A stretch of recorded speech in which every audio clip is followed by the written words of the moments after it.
नमस्कार, मैं हूं संजय पांडे और आप देख रहे हैं टीवी 24 नेटवर्क। कांग्रेस नेता राहुल गांधी के नेतृत्व में चल रही भारत जोड़ो न्याय यात्रा आज यूपी के आगरा पहुंची। ताजनगरी में पहुंची न्याय यात्रा में समाजवादी पार्टी के मुखिया अखिलेश यादव भी शामिल हुए।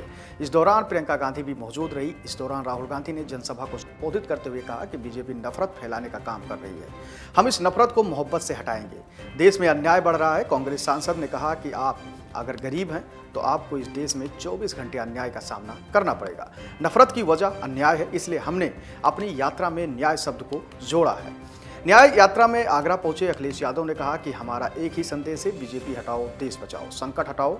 उन्होंने कहा कि अब हम जय जवान जय किसान का नारा लगाते हैं, लेकिन बीजेपी के लोग भारत माता की जय बोलने से थकते ही नहीं हैं। उन्होंने कहा कि सोचो, जिस देश का किसान दुखी है, नौजवान के सपने तोड़े जा रहे हैं, युवाओं का भविष्य ना हो, उनके पास रोजगार ना हो, युवा डिग्री जलाकर आत्महत्या कर रहा हो, ऐसे हाल में यूपी सबसे ज़्यादा भर्ती होनी चाहिए थी, रोजगार मिलने चाहिए थे, नहीं मिला।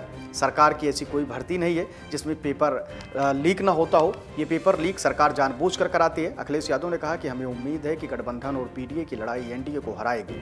वहीं कानपुर पहुंचे पूर्व उप मुख्यमंत्री डॉक्टर दिनेश शर्मा ने कहा कि देखिए, उत्तर प्रदेश में राहुल गांधी और अखिलेश यादव का गठबंधन पहले भी हुआ था और एक बार फिर हुआ है, लेकिन यूपी की जो जनता है उसने पहले ही कहा था और फिर कह रही है कि यूपी के दो लड़के सिर्फ टूरिज्म पर निकले हैं। इन्हें 4.5 साल तो जनता की याद आती नहीं है, बस चुनाव देखते ही साथ हो लेते हैं। ये जनता को बेवकूफ़ समझ रहे हैं, मगर यूपी की जनता का भरोसा सिर्फ मोदी और योगी पर ही है।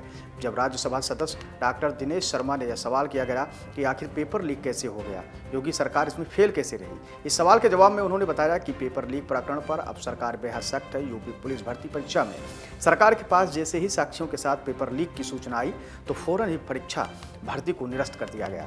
डॉक्टर दिनेश शर्मा ने कहा कि अब सरकार दोषियों को तलाश रही है। साथ ही सरकार यह योजना है कि अब दोषियों को ऐसी सजा दी जाएगी जिससे उनकी आने वाली 3 पीढ़ियां कांप उठेगी। और ऐसे ही तमाम छोटी बड़ी खबरों को देखने के लिए देखते रहिए टीवी 24 नेटवर्क।